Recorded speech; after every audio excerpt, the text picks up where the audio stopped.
very special video. It is the first video in the attic, possibly the only, but I'll get onto that later.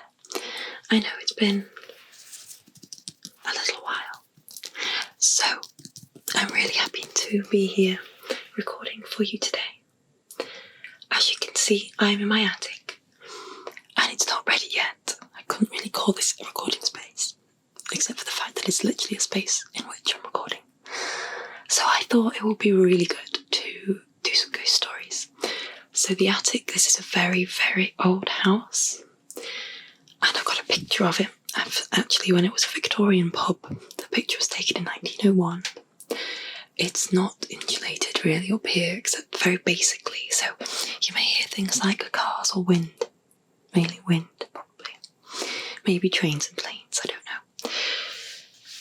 But let's jump right in with a story that I found on the Huffington Post.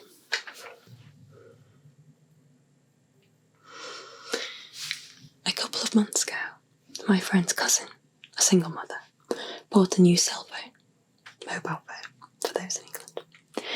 After a long day of work, she came home, placed her phone on the counter, and went to watch her TV.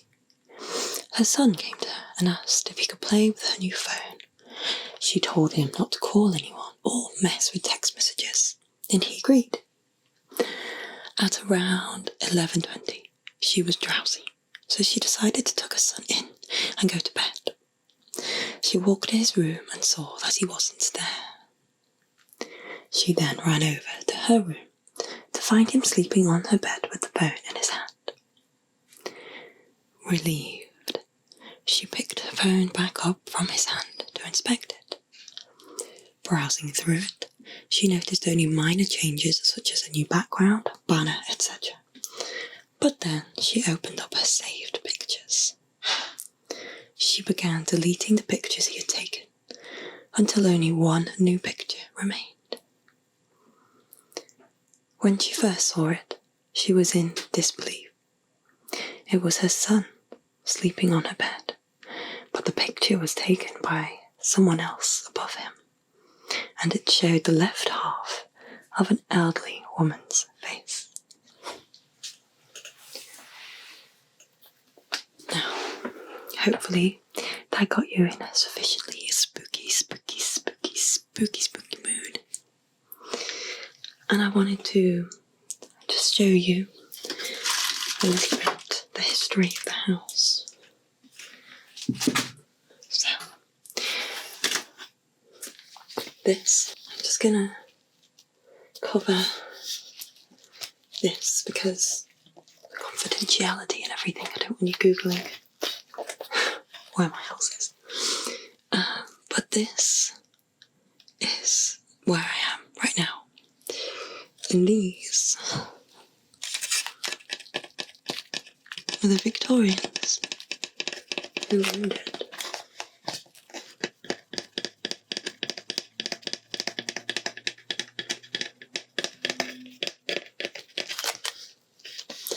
So, this picture was taken in about 1901, and it had already been a pub. It had already been in use as various things. So first, it was a blacksmiths, and at some point, a funeral home, just to add to her spookiness. So it was a blacksmiths from about 1750. Then we think a funeral home, and then a pub. And about in the 1930s possibly, they stopped being a pub. In fact, in our deeds, there's a clause that says we're not allowed to sell alcohol because of the pub at the bottom of the hill. So after that, it became two houses, and then at some point, my fiance's parents bought it, and then at some point, it belonged to him, and then about 2 or 3 years ago, I moved in. So, this is a sufficiently spooky house to do ghost stories. and I do have a couple of my own. The first of which actually happened when I was recording in the spare bedroom, which is below where I'm sat right now. And I really wish I hadn't deleted the original footage because I deleted it because there was my laptop just had no room, and then my hard drive was also running out of space, so I deleted all of my originals, keeping the edited videos in case anything happened to my channel. But I had edited out proof of something really weird. I was recording and I was on my own. There was nobody living next door there, and there was nobody living next door there. My dog was asleep and my fiance wasn't home, or my boyfriend as he was then. And I was recording in the room downstairs. And, I'm used to random noises, it's an old house. But as I was recording, I heard a kind of sound coming from up here. And in the footage, you can hear a lot more clearly than I could when I was shooting it. But what you do see is me doing this and looking up. So you hear and then me doing this. And I really wish I'd kept the footage because you might not believe me right now, but it really freaked me and my fiance out because it sounded like it was coming from up here. So hopefully me telling spooky stories up here isn't going to ruffle any feathers, but we'll see. Anyway, let's move on to the second ghost story. So I'm getting all of these from my phone, from a website called the Huffington Post. This one they have called Ghost Bro. My house was built in 1904. It is a single family home, wood frame setting on a concrete block foundation.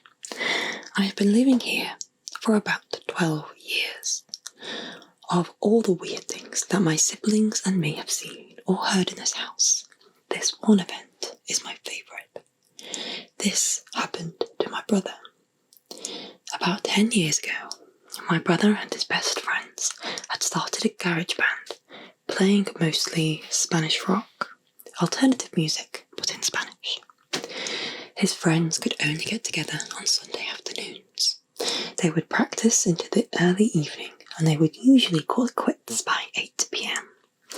This was the time I usually showed up and went to bed, because I worked the graveyard shift.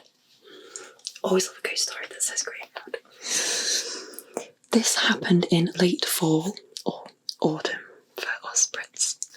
So the days were getting shorter. They had just finished a long session when the decision to head to someone else's house came about. My brother handed his car keys to his buddy so they could load up the equipment. Everybody had filed out of the basement, but the tricky part was that they needed to walk all the way to the back of the basement, up the back stairs, through the kitchen doorway, down the hall into the living room, and out into the front porch. Everyone was outside, sitting in my brother's truck, waiting for him. My brother was walking up the back stairs when he remembered that he had left his pancakes in a to-go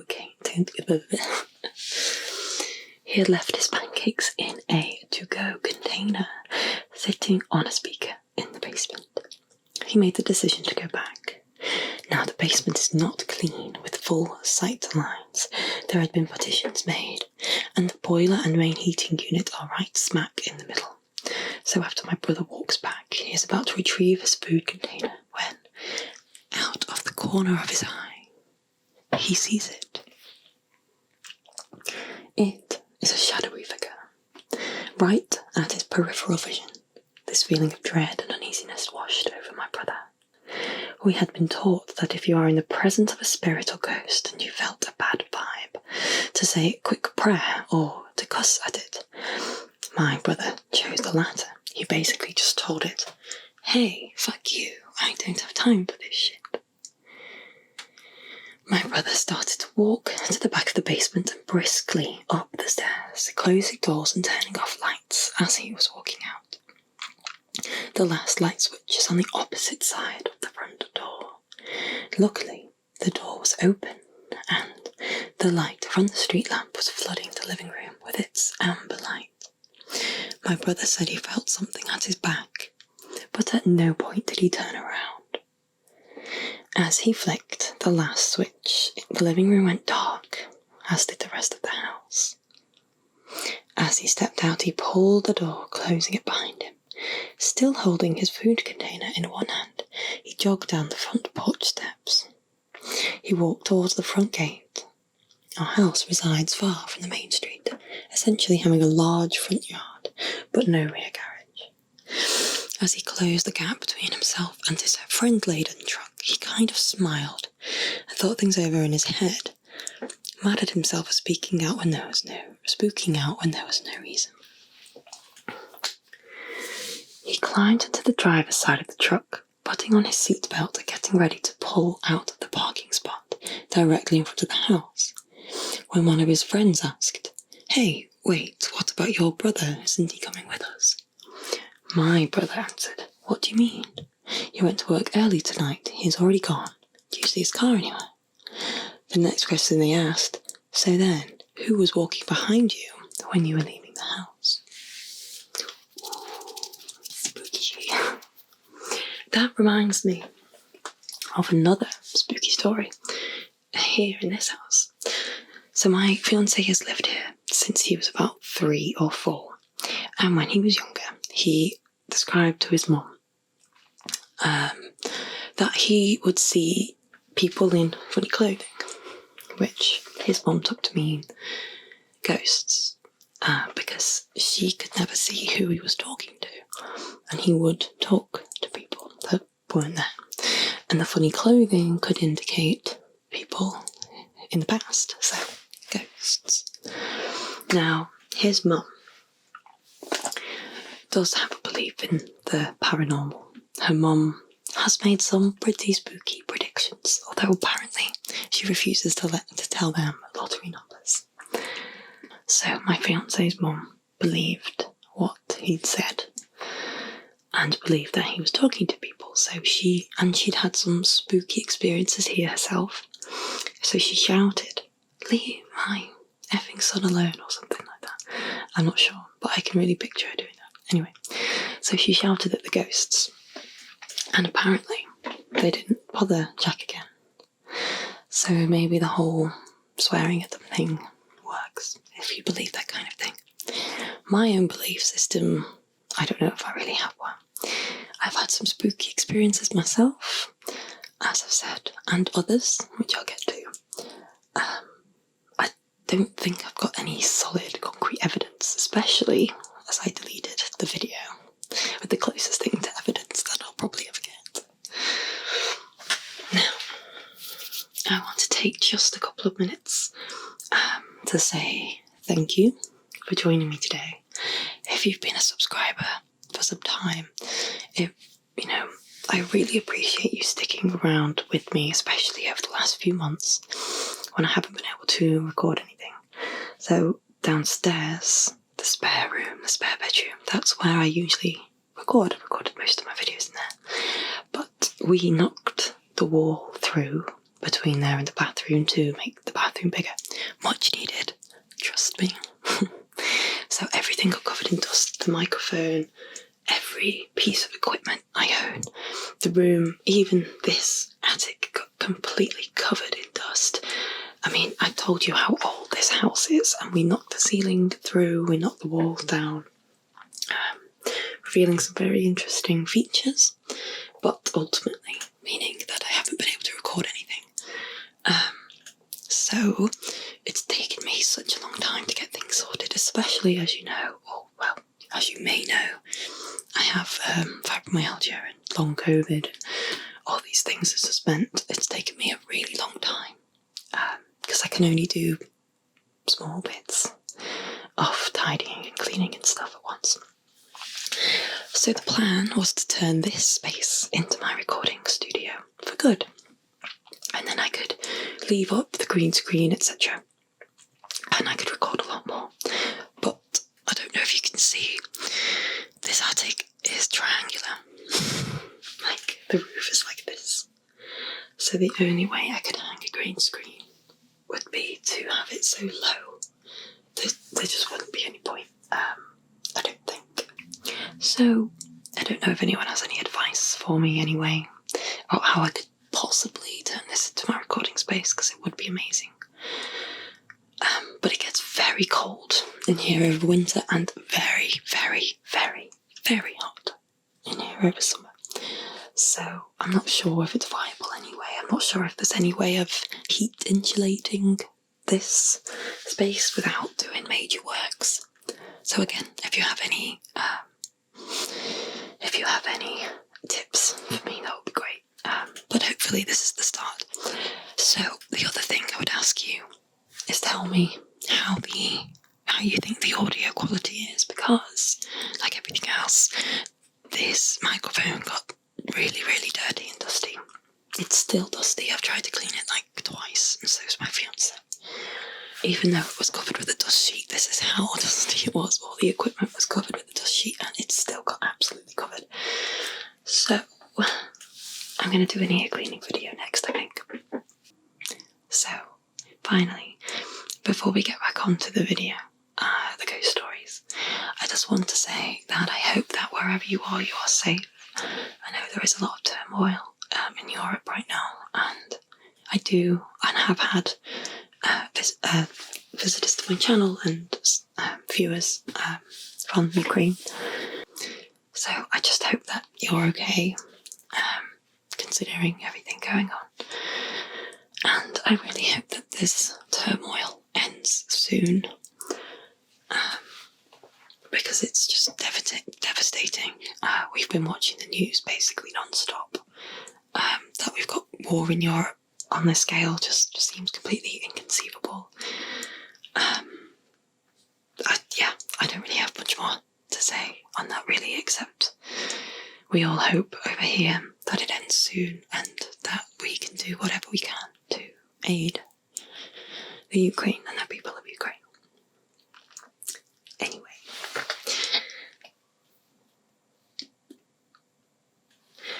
let's continue. This one is called... Oh, I've changed. This is called Annie96 is Typing. This is an interactive experience, so I have to click through a WhatsApp chat thing. So, while playing around with WhatsApp, I stumbled across a weird chat history between two people I don't know. It scared the hell out of me. When I tried to find it again, the app crashed and kept crashing. Luckily, I managed to make a copy. Here it is. Annie96 says, "You asleep?" Someone called McDavie replies, "No, guess you're not either," with a tongue face. "Can't," says Annie96. "It's the wind. Sounds like cats fighting. What's your excuse?" Tongue face. McDavie replies, "Studying," sad face. Annie96 says, "So that's what they call porn now?" McDavie says, "Annie, WTF?" Annie96 says, "Not denying it," with a tongue face. Then it comes up. McDavie is typing and says, "I still can't believe what Johnny did today." "Me neither," says Annie96. "That boy has issues." WTF, the wind's so loud. That doesn't sound normal, LOL. McDavie says, "No wind over here, just rain." Annie96 says, "Lucky you. I need my beauty sleep." McDavie says, "Damn right you do," with a winky face. And she says, "What? You mean I look..." Shit, and then it stops. And then she continues, "Shit, I think I heard footsteps on the gravel outside."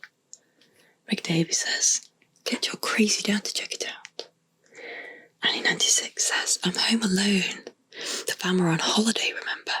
told you this. So he says, really? Till when? We should hang out, with a big grin. And she says, they really sound like footsteps, but there's something odd about them.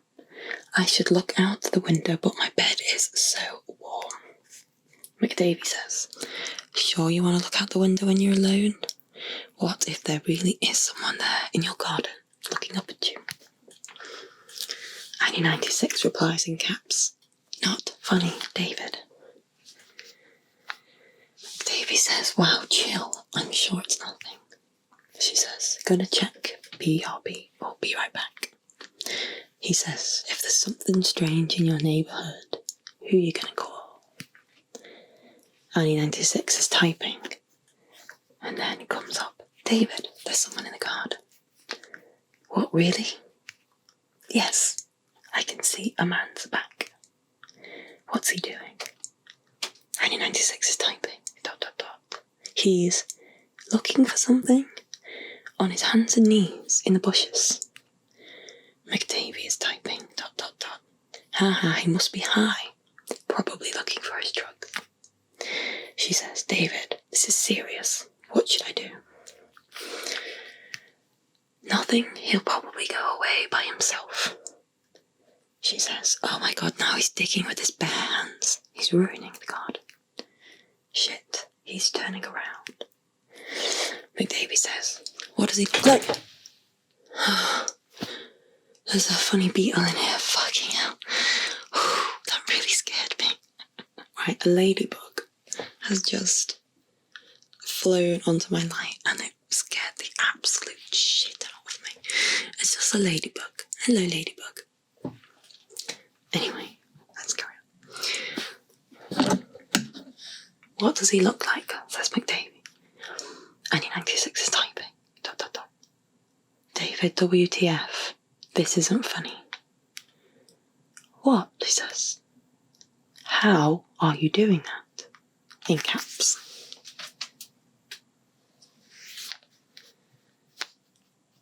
What are you talking about? He says. Annie 96 is typing. I can see that it's you in my garden.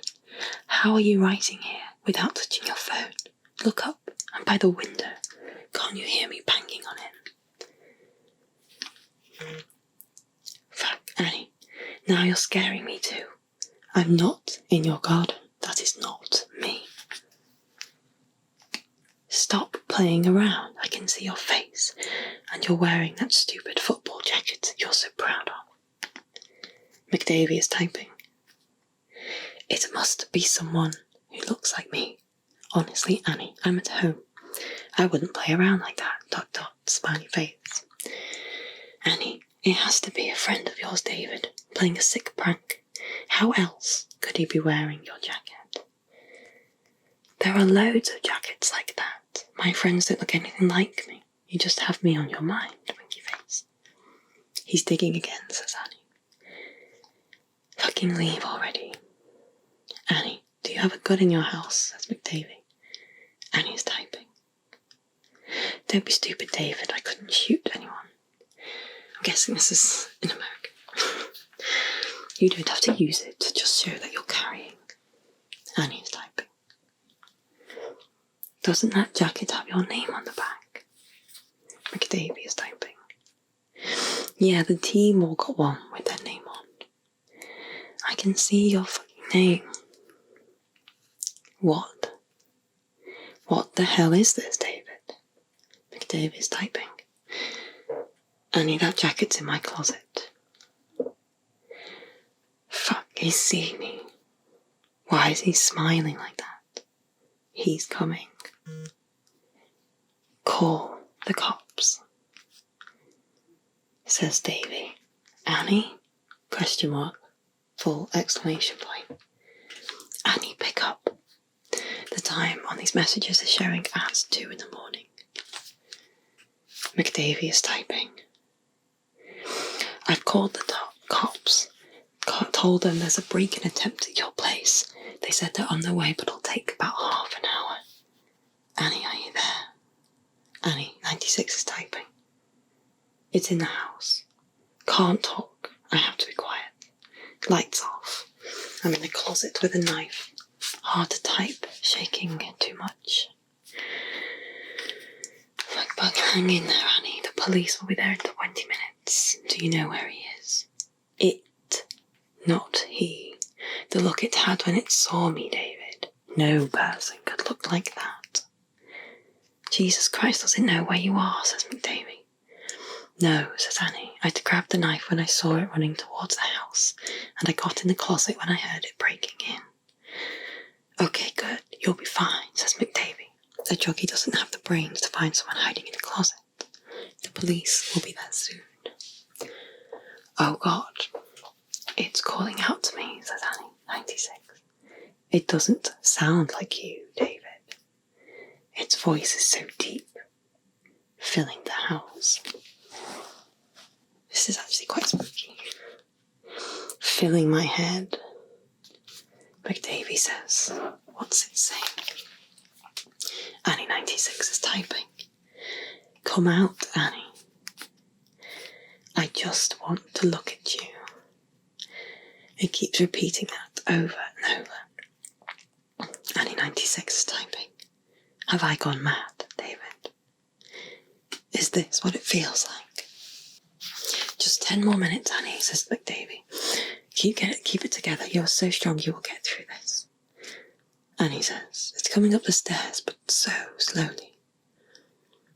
Irregular steps. Why does it look like you, David? Why you? I don't know, Annie. Please believe me. Can you make it stop, she says. Please make it stop, she repeats. I would if I could. Promise you, says McDavie. It's at the end of the hall, says Annie 96. David, I didn't say anything to my parents when they left. I was listening to music. Is that the last time I see them? Annie, says McDavie. Annie 96 is typing. This has something to do with you, David. Only you can make it stop. Think fast. I don't know, Annie. God, please. Please, she says. McDavie is typing. It might be because I think about you so much. I think about you all the time. Annie 96 is typing. So stop. I don't know how, he says. Annie 96 says, so stop. Davy says, I don't know how. She replies, it's scraping something on the walls, getting closer. Please, David. Davy says, I'm trying so hard. Annie 96 says, it's slowing down. Try harder. Annie 96 is typing. Whatever you're doing, it's working. Annie 96 is typing. It stopped. I can't hear anything. McDavie says, really? Don't go out yet. Stay put until the police get there. Annie 96 says, what should I tell them if he's gone? McDavie says, everything, Annie, everything you told me. I didn't know you felt that way about me, David. She puts a smiley face. McDavie says, I'm so glad it stopped. Annie 96 says, can you come over in the morning, David? I really need to see you. Of course, Annie, I'll be there, he says. Great, can't wait. McDavie is typing. Annie, ... McDavie is typing. Annie, how do I know this is you? Annie 96 went offline. Ooh, that's actually quite freaky. I'm actually kind of freaked out. That's interactive ghost story. It's on the Huffington Post, with a link to storiesforyourscreen.com. So if you wanted to have a little look. Ooh, freaky. So I was going to tell you the last freaky story I'm going to tell you about my personal experiences in this house. Literally every little noise up here and I'm jumping. I didn't live here at the time, but I was here a lot, and my fiance had a lodger who was in the spare room. The room that I was in when I heard the knocking. Anyway, I came in. I didn't knock because the door was always open, so I walked right in. and I shouted up the stairs, "Hello!" I noticed that the TV downstairs was just static, and the volume was very low. Actually, I don't think it was static, I don't think that happens anymore. Something was on the TV, but the volume was really, really low. Barely hear anything at all.